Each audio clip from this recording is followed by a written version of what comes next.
It started as just another press briefing in Washington, D.C. Kash Patel, the newly appointed FBI Director, stood before a sea of reporters. Cameras flashed. His voice was calm, but his words cut deep.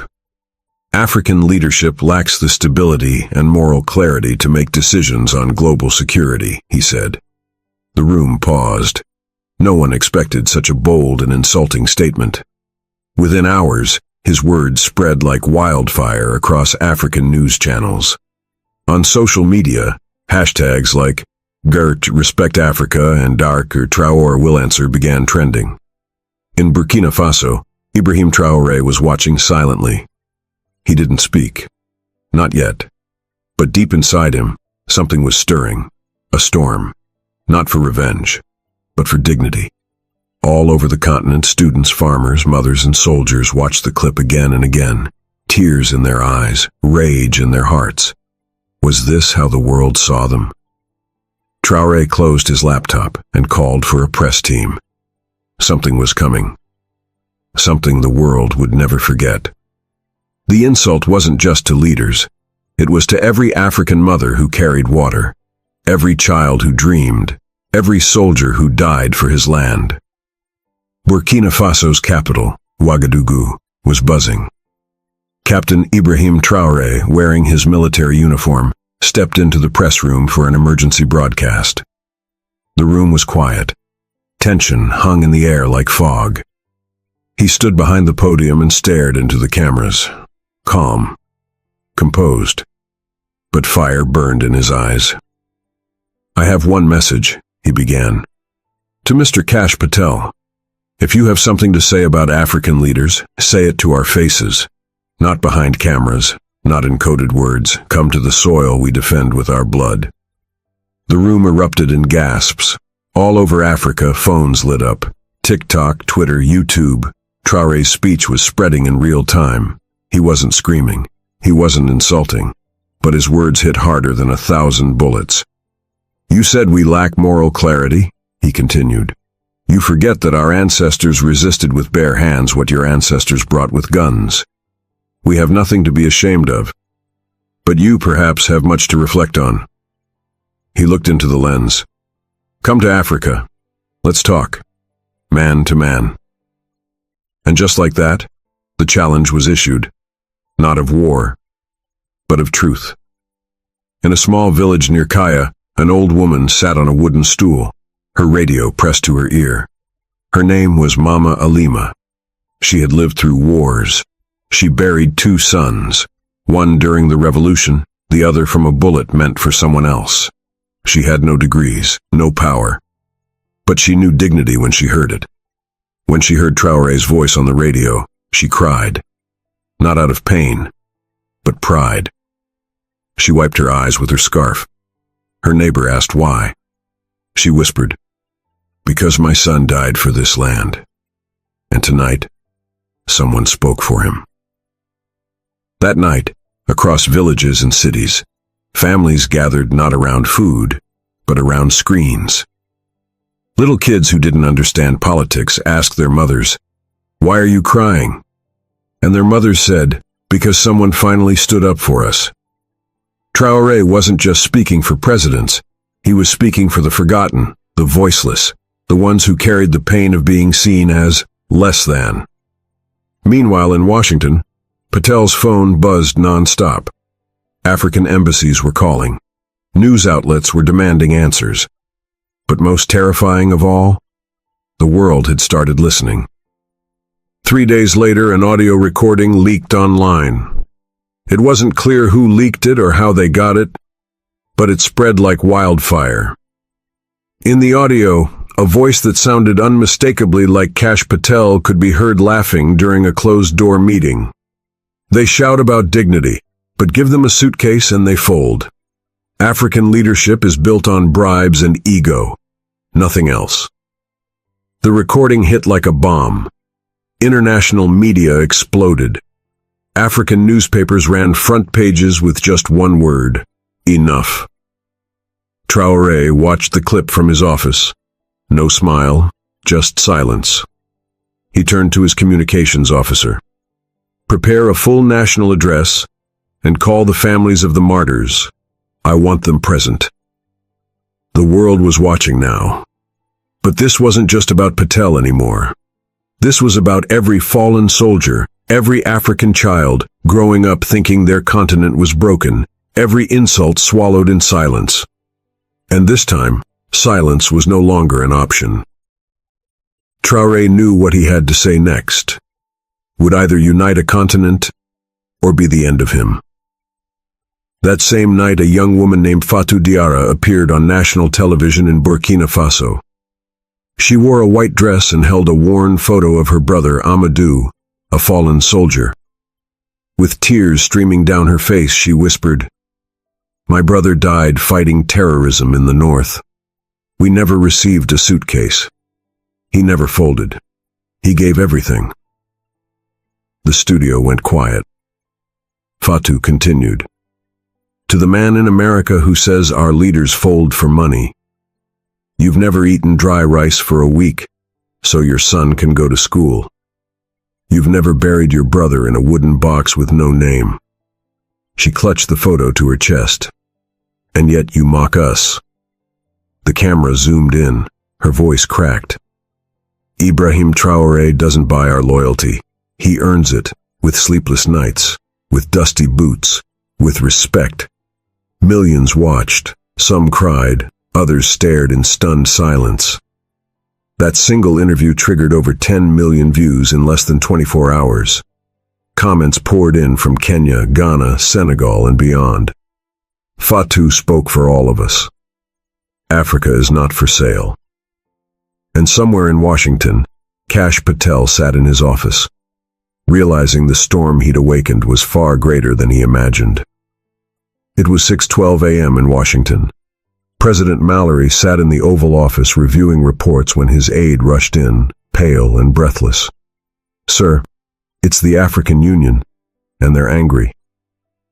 The president raised an eyebrow. "How angry?" The aide handed him a letter signed by 47 African leaders, demanding an official apology from the U.S. government. They used one word repeatedly: humiliation. The letter said Patel's remarks and the leaked audio insulted not just politicians, but every African soul who bled for their homeland. If the U.S. failed to respond publicly, diplomatic ties could collapse. The president picked up the phone and called Patel. "We need damage control."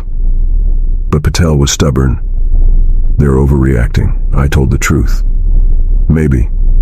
But your truth may cost us our place in Africa." Meanwhile, in Burkina Faso, Traoré received a message from the mother of a slain soldier. It read, "Captain, we are behind you. Not because you wear the uniform, but because you carry our pain like your own." That night, a live address was scheduled.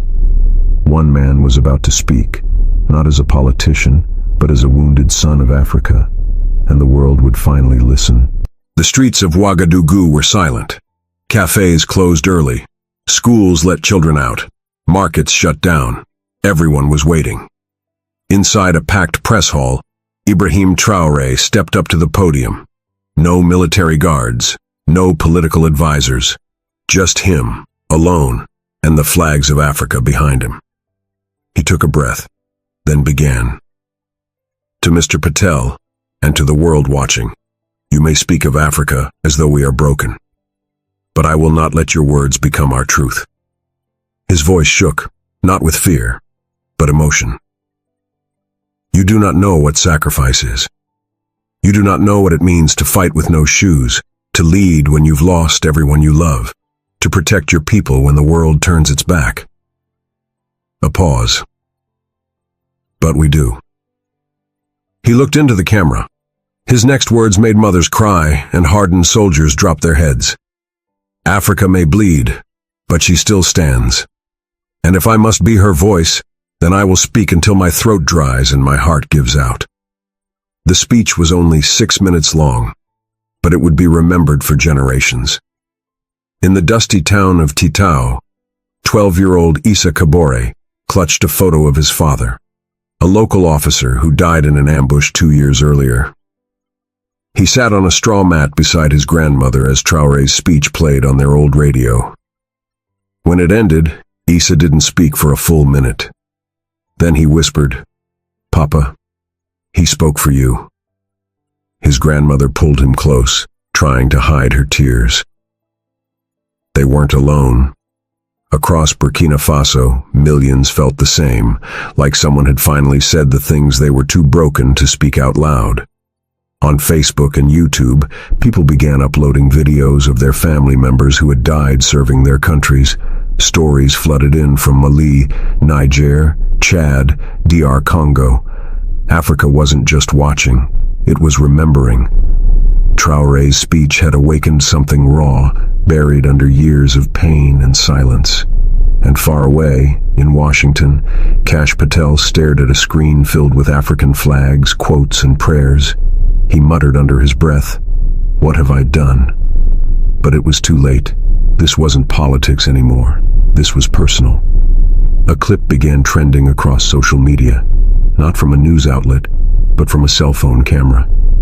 It showed a little girl, no more than 7 years old, standing barefoot in front of a muddy house in eastern Burkina Faso. She wore a faded yellow dress. She was holding a piece of cardboard with words scribbled in charcoal. "We are not weak. We are wounded.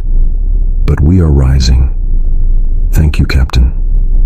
Her name was Mariama, and her father had died just last month in a cross-border raid. No one told her to do it. She'd seen Traoré speak. She didn't understand every word, but she understood his eyes.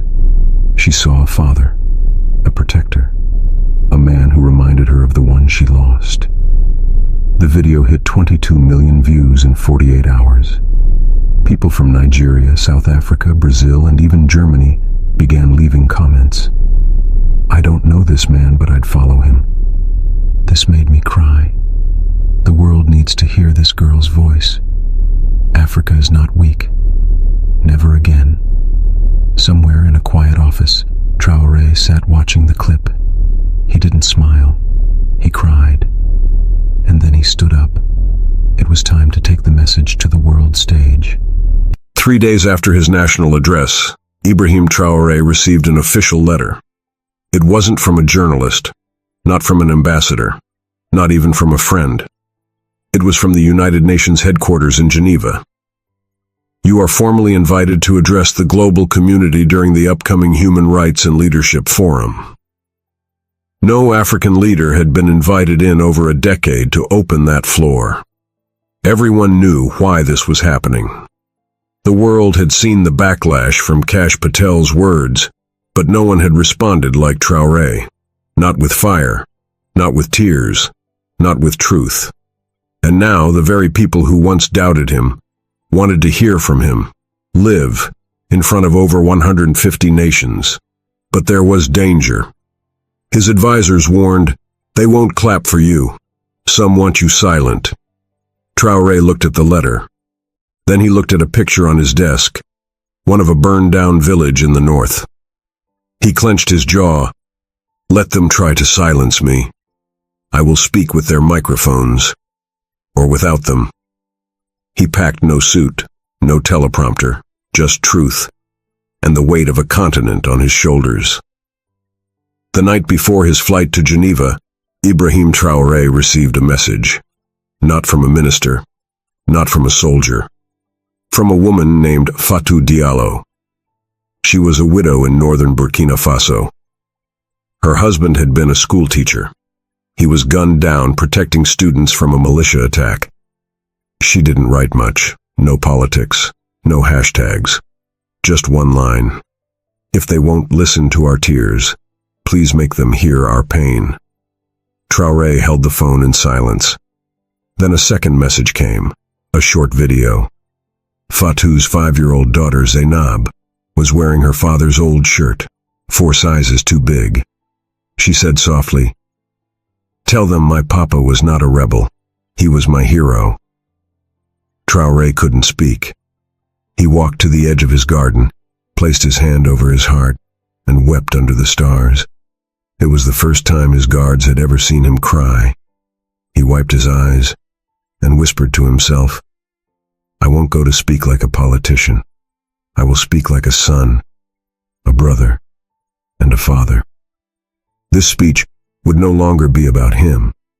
It would be about them. The hall in Geneva was cold, not in temperature, but in presence. Representatives from powerful nations sat in polished seats, hands folded, eyes skeptical. Cameras lined the walls. Some delegates whispered, some smirked, and in the front row sat Kash Patel. He didn't blink. He didn't smile. He just waited, arms crossed.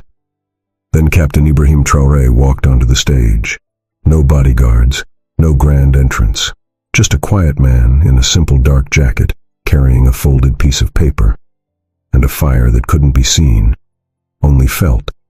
He looked around the room, paused. "I am not here to defend myself," he began. "I am here to defend the graves of men who died with no headlines, the tears of mothers who were never interviewed, and the dreams of children who've never known peace." Gasps. Silence. Even Patel sat upright. Then Traoré turned to him, slowly. "Mr. Patel, you called our leaders cowards. You called our nations failed. But let me ask you, how many times has your own government armed the same rebels who burn our schools?" The room froze, but he wasn't done. "Do not mistake our silence for shame. We were simply waiting to be heard." The hall remained silent. Captain Traoré paused, unfolded his paper, not with statistics or economic jargon, but with names. He read them slowly. Salif, burned alive in his classroom. Mariam, 8 months pregnant, shot while fetching water. Idrissa, a boy who drew peace signs in the sand, beheaded. Every name came with a moment of silence. No graphics, no theatrics, just raw truth. Kash Patel shifted in his seat. The U.S. representative checked her watch, but Traoré wasn't finished. He pointed gently toward the gallery. "These are not numbers on reports. These are not African conflicts on your news scrolls. These are human lives. And every time the world calls us unstable without asking why, it spits on their memory." A delegate wiped a tear. A reporter lowered her camera. Then Traoré said it. "You gave the world weapons. We gave the world humanity. And when we cry, we don't ask for pity. We ask for partnership." Then he looked at Patel directly. "Do you know their names?" Patel didn't respond, but the world was now listening. For a long time after Traoré stopped speaking, no one moved. Then, something unexpected happened. A woman stood, a delegate from Chile. She said quietly, "My country once lost its voice under dictatorship. I never thought I'd hear it again, in an African leader." She began clapping. It wasn't loud at first, but then a delegate from the Philippines joined in, then Sweden, then Brazil, and soon the room, the same room that doubted him, stood to its feet, except for one man. Kash Patel sat motionless, eyes narrowed, lips sealed. Cameras zoomed in on his clenched jaw. A young African journalist backstage, watching from a screen, whispered through tears, "He didn't just speak for Burkina Faso, he spoke for all of us." Back in Ouagadougou, Fatou Diallo watched with her daughter. She hugged the child close and cried like she hadn't in years. "He carried our voices to places we never thought possible," she whispered. That night, millions around the world tweeted one phrase: "We are not cowards. We are not silent. We are Africa." And for the first time in a long time, the world listened. Just as Captain Traoré was stepping off the stage, a UN staffer ran to him. "Captain, you have a direct call." "From who?" he asked, confused. The staffer hesitated. "The White House." There was a phone waiting in a quiet room backstage. No cameras, no reporters. He picked it up. A calm but tense voice spoke. "Captain Traoré, this is not an official statement, but I want you to know, There are people within our system who agree with you, who are ashamed of what's been done." Traoré didn't speak. The voice continued. "Kash Patel's comments don't reflect all of us. We're watching, and many are inspired." Then a click, silence. Traoré sat down, stunned, not because a call came from America, but because the tide was turning. The world, piece by piece, was no longer ignoring Africa's pain. The truth had pierced through the noise. As he stepped back out into the sunlight, people from all corners of the earth were chanting one name. "Traoré! Traoré! Traoré!" But he whispered under his breath, "This isn't about me. This is for Idrissa, Mariam, Salif, and every child who deserves to dream again." 3 days after the speech, a photo went viral. It wasn't of Patel, not of the press room. It was a young barefoot boy sitting on a plastic chair in a dusty village in Burkina Faso, staring at an old TV. In his lap, a torn notebook.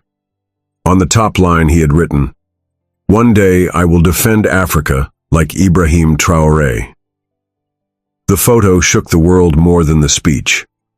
Journalists from France to South Korea started asking, why did it take a soldier, not a politician, to speak this truth?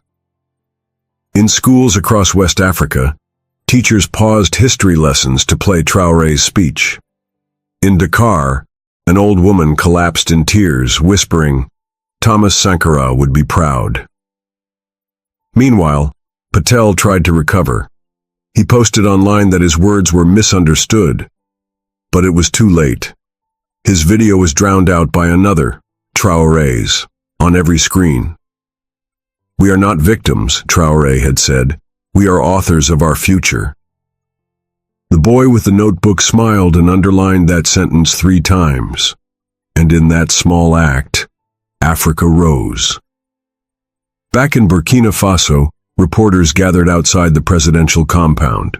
They wanted a follow-up. Another powerful statement. But Traoré wasn't giving press conferences.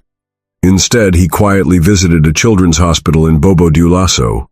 No cameras, no speeches. Just him, and a room full of tiny survivors. One child with burns on his legs looked up and said, "You're the man on TV." Traoré kneeled beside him, took his hand and whispered, "No, I'm your servant." Outside, when reporters finally caught him, they asked, "Do you have a message for Mr. Patel?" He paused, then said simply, "My anger is not for him. It's for the system that raised him to see us as less. But I forgive him, because I am not here to conquer. I am here to heal." That moment spread like fire. Even critics who once doubted him began to shift. Forgiveness, Traoré later told the African Union, is not weakness. It is how we carry our pain without poisoning our future. And in that quiet moment of humility, the warrior became a healer. The final scene played out at the UN General Assembly. Every seat was filled. Traoré stood, one last time.